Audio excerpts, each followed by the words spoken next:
Hello everyone, welcome to Memorial Theft. My name is Lexia Velica and today I'm going to tell you about my journaling practice and all the different journals that I use. So a quick disclaimer about my journaling. What I do isn't exactly normal. It's not normal for a person to have 9 different journals, or at least things that can be interpreted as journals. I'm using the term a little bit loosely here. But I really fancy myself a journaling guy. Journaling has been my primary interest for a very long time, and a lot of what I do is structured around the practice of journaling, and I wouldn't be able to do what I do without it. A little bit of background on who I am to help give you some insight about how I structure my journaling. I am an aspiring artist. I do incorporate a lot of drawing and other forms of visual art into my journaling. I do have dedicated art journals that we'll get into later. I am also fancy myself quite a bit of an interdisciplinary creative. I kind of have my fingers in a lot of different pies. I make zines, I make games, that being journaling games, and I'm also working on getting my way into making interactive fiction games. I pretty much do every aspect of like creativity and creative production that isn't making music, but I do have this like temptation voice whispering in my ear a lot that's telling me make music, you can use it in your games, make music, but I'm doing a good job so far blocking that out because I have way too much going on, and I'm adding yet another form of journaling and creative expression in the form of these videos on top of everything. Very important also my motivation for journaling and what really informs how I structure my systems and what I'm journaling for. First and foremost, I am journaling for memory keeping purposes. I have terrible memory. This is on account of my ADHD and autistic curse. I also require a certain level of structure or I will basically lose my mind. I kind of have to order myself around something, otherwise I'm not going to be able to get things done or feel like time is passing in a reasonable way. Also relevant to how I structure my journaling, a lot of my journaling ends up being repeating the documentation of the same information in multiple different ways in multiple different places. This is kind of in the same spirit as someone who would copy down their notes for class over and over again in order to kind of retain that information and process it.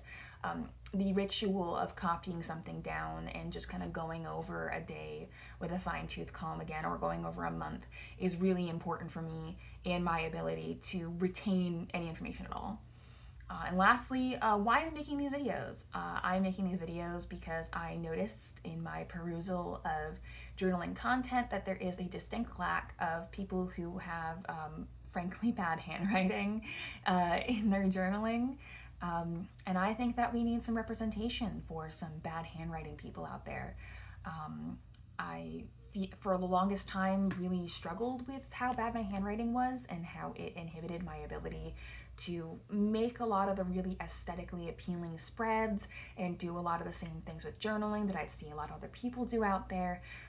And once I was able to get over that and really get into the groove of my journaling practice, I was able to just kind of realize how helpful that was. And I want to be someone who shows off my unique approach to journaling to people who feel like they might not be able to do the same. I also am someone who has this little thing inside me where if I get the thought of doing something, and even if I have excuses on why I can't do it, like, oh, I don't have pretty enough handwriting and then no one's going to want to look at it because it's very different from all the really aesthetic journaling spreads you'll see anywhere online, I have a little voice inside me that says, do it anyways. I also wanted for the longest time to explain my journaling process to people, but I haven't found an appropriate outlet that can kind of convey the full breadth of how I journal in a very illustrative and concise manner. Not that this video will be concise. I am known for being very verbose and unable to shut up, so I expect this is going to be a long video, but I will not be doing full flip throughs of all my journals. I'm just going to be cracking the surface. Now, to get into the journals, I'm going to show you the first or one of the first volumes of each of the journals that I have, just because I want to show like a flip through of a complete piece. And we're starting with my planner, which I use in a rather conventional way, my Hweeks planner. This is my planner for 2023. I normally would have a cover on this if I was going to be using it normally, but I currently have that on my 2024 planner. So just some stickers in the front. I always put a goal page to cover up the other calendars for the past year and the future year, because I don't really need them, and I just really like being able to have a goal center that I can look at any time and kind of recenter myself.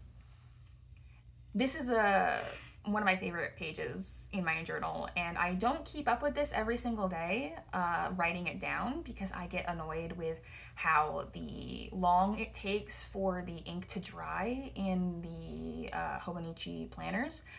So I actually have a spreadsheet. I will insert a photo of it here for the current year where I fill it all out. And since I'm only doing a word a day, I try not to have repeat words used.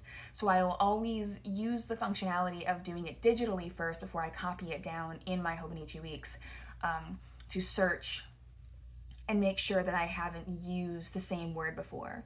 And at the top here, you can see that it's each day marked down for each word. And at the top here, there's like, I don't know how many spaces that is. I think that's 7 spaces. Yeah, that's 7 spaces. I just kind of do general words that kind of encompass like the different parts of the month, like the general vibe of the month.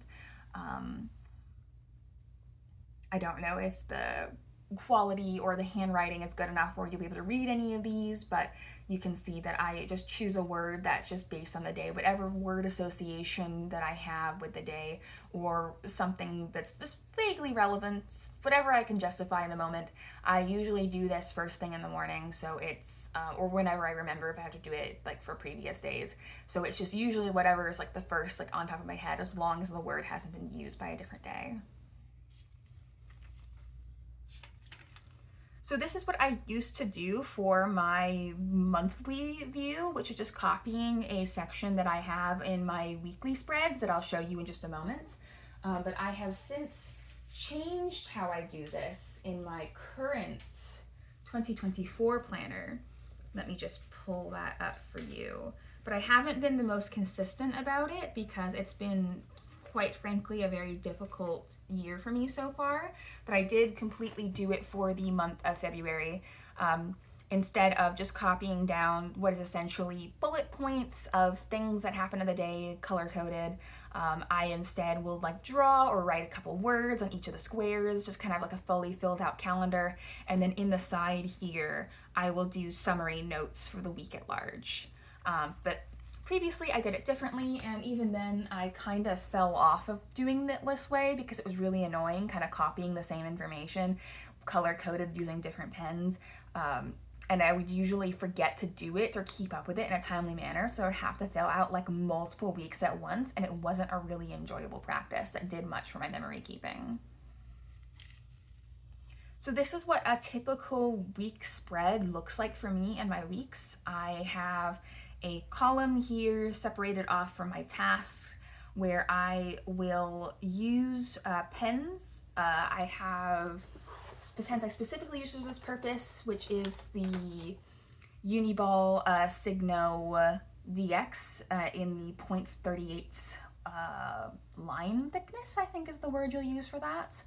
Or I will use a Pilot Juice, also .38. And I have a pretty strong system for associating colors with different pieces of media, with different activities, and I will use the corresponding colors to write out just bullet point notes about what happened in the day, and then any pieces of media that I am and I hate using this word, but I don't really have anything better to use but consuming. And I also, if it's for a piece of media, I will use this column here to write the piece of media and then what type of media it is. And I will use, in little brackets, I will write the date that I was engaging with that piece of media. I think engaging is a better word that I'm more comfortable using. So I will pretty much just fill out these squares on each of here with the media that I've spent my time with on those days, and also little notes about other things that I was doing. Over here is more of a memory keeping free form space where I will do little doodles, or I will write information about how I felt that day or what I did. I often used to use this a lot for quotes, and I also use it very frequently nowadays for swatching art supplies that I acquire. I have an unfortunate habit of compulsively buying art supplies, but it's becoming a little bit easier. I'm doing it less nowadays because I'm kind of running out of supplies that I am wanting to buy. Or alternatively, I have a weekly thrifting ritual where I usually kind of come into the possession of an assortment of writing utensils or art supplies that I will often swatch or put pieces of on the side. The exact shape it takes is different for each week.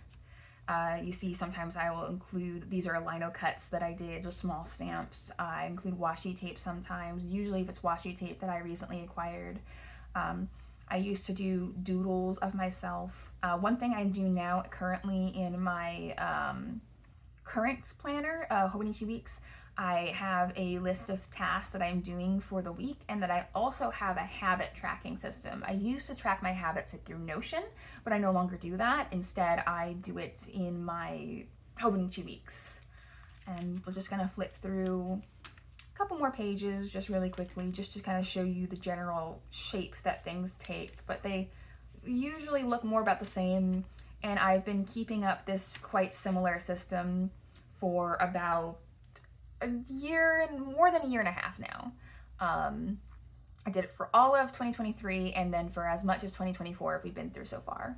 And you can see that I don't always fill up every single side page for each week.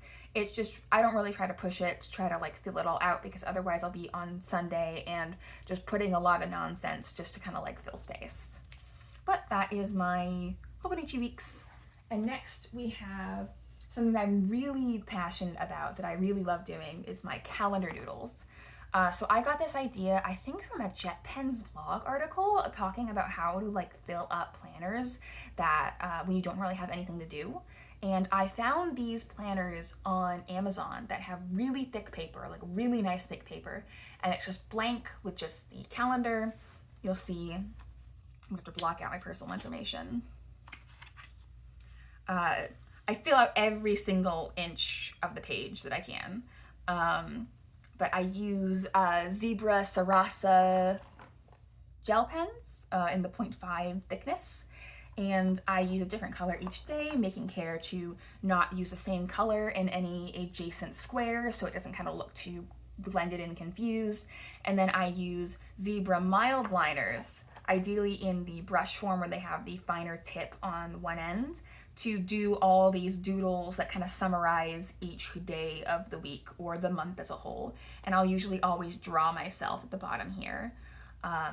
But this is something that I really like because of the novelty of it. I don't really see people who do many things exactly the way that I do, or at least I don't have a dedicated journal just to doing these calendar doodles. They'll do it in their Hobonichi. And it always creates a very impressive spread when you look at it all together. We'll just flip through a couple of pages. A lot of silly doodles if you kind of look too closely, but it creates a very like interesting maximalist look, just kind of taking it all in at once.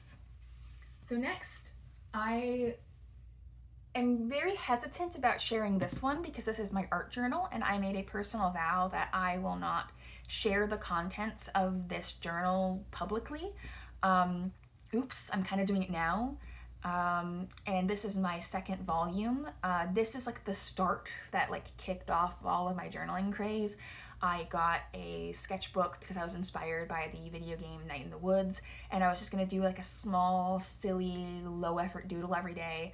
But it really spiraled into something more than that, and I started developing a massive addiction to collecting washi tape, which I own far too many of.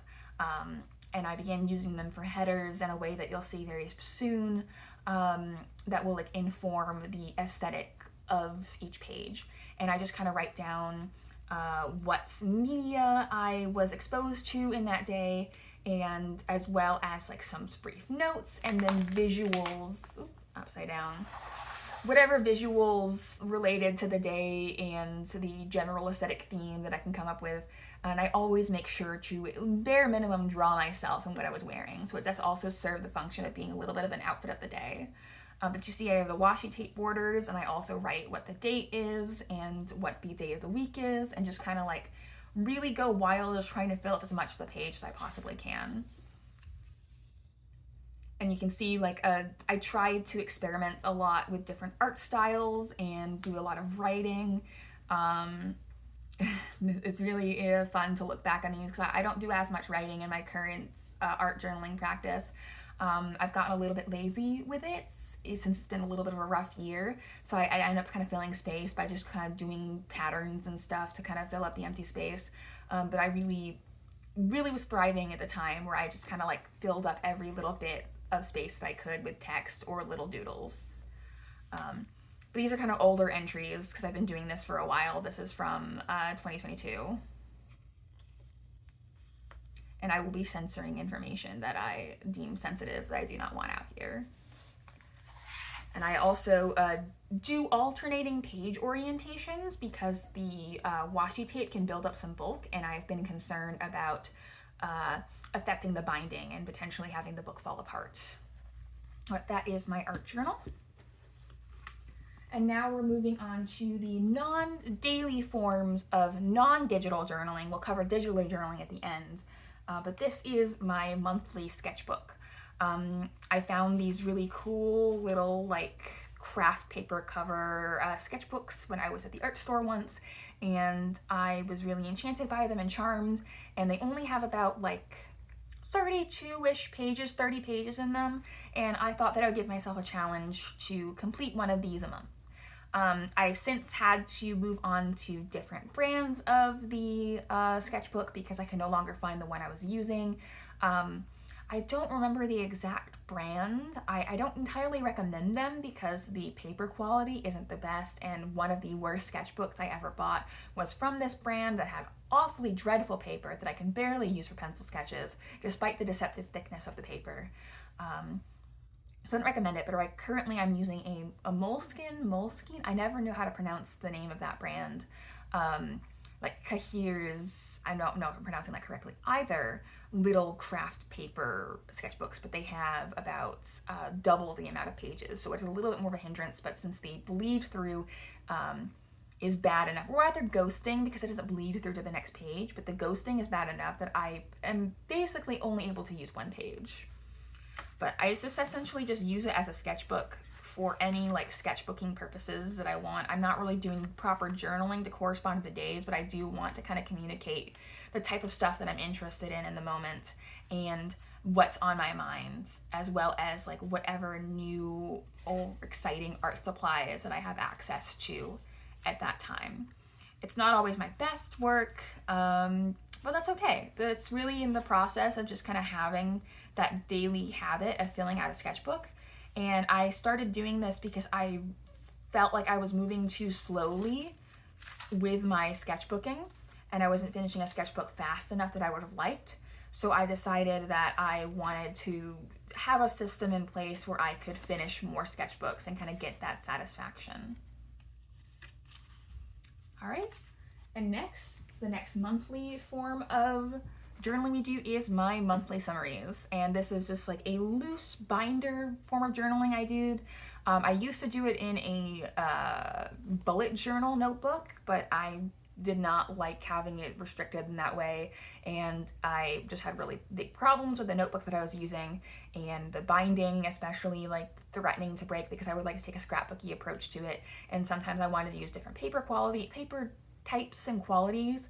So this kind of ended up being a very natural solution. I just keep it in this frankly awful clear transparent binder. But this is I first started this in 2023, and I didn't really have the idea fully developed in January, but it kind of came together after that. And what I always do is I have a first initial summary of the month page, and then I have a page where I have a drawing of myself and like one of the days and the most notable outfit or like look that I've had, that I write little notes about my life and who I am in that moment. And then I have a page just like summarizing like my accomplishments, my memories, my favorite things, and new things to me. And then this is also a page when I had a brief commonplacing attempt that I put in here because I didn't really have another space for it. But I follow pretty much the same pattern for every single month. Sometimes I don't do anything on the back pages. Sometimes I put more effort into the individual things. This is basically whatever I'm feeling like doing at the end of the month. And I try to like use aesthetic like motifs and styles that are representative of my journals throughout the month. But that is my monthly summary notebook. And last of the monthly forms of journaling, and this is a big stretch about being a form of journaling because it is a zine. I release, or am going to be starting to release a monthly issue of my zine, Curse Bearer Confidential, which I did start in part because I like the name so much. It is a zine, and a zine for the uninitiated is basically an independently developed and published booklet about anything and anything you want and everything. And what I do is I just write articles that I didn't feel like had a place either on my website or in the form of a full-on zine, and I just kind of write about anything I want. And I do all the layouts by hand and scan them before printing. And you can get access to the full Curse Bearer Confidential issue on my website, wolfpitmachine.neocities.org. I didn't do a good job at stapling the binding on this one, so it's a little hard to make it lay flat. But that's Curse Bearer Confidential. And now next, my last of my physical journals is my most recent one, which I only have one entry for, but that is my Commonplace Book. Well, my media Commonplace Book. So I'm going to be using this to just put notes for media things that I consume. I got this notebook, which I'm not all too fond of the color of the cover for, while thrifting once, and it just contains these traveler size inserts, and I did get more so I can use more of them and continue this because I really like the idea of taking notes about the media that I expose myself to. So all I have currently is just one entry talking about Kentucky Route Zero Act 5. I don't advise reading unless you want spoilers for this wonderful game that I think you should go in entirely blind with no spoilers. But I'm just intent on using this to just document my thoughts on things, especially as I move forward in the future with my plans to do more games writing and eventually produce video essays for a main channel, which is funny that I am creating first a side channel with the intention of having a main, quote-unquote, main channel later. But that's just kind of how I do things. All right, and then lastly, I have two forms of digital journaling that I will put over the overlay on the screen here. I have my Notion, which I was originally inspired by a template that I found on YouTube so long ago. I started this around the same time that actually a little bit before I started my art journal even. Because the two forms of journaling I was doing at the time, which I'm not including in this, was Dailyo journaling, which is a mood tracking app, and then I was doing Notion as a practice of like typing out my thoughts. And it's pretty basic. I just kind of like go over my thoughts for the day in written form, using bullet points for all the actions I took, summarizing things, and always mentioning a highlight of at least one positive thing that happened that day. And then lastly, my final form of personal journaling is my site journal, which is just an infrequent journal that I update whenever I have thoughts that I feel like sharing, which you can again find at my website, wolfpitmachine.newcities.org. And I just kind of put anything that's relevant to my creative practice and just whatever thoughts that are in my mind that I want to subject people to that aren't insufficient for a full article in Coursera Confidential. And that is all of my 9 journals that I use. I hope this was interesting for you. And if you are interested in seeing more in-depth flip throughs of my journals other than my art journal, you feel free to subscribe to my channel and you'll get more of that content in the future, hopefully.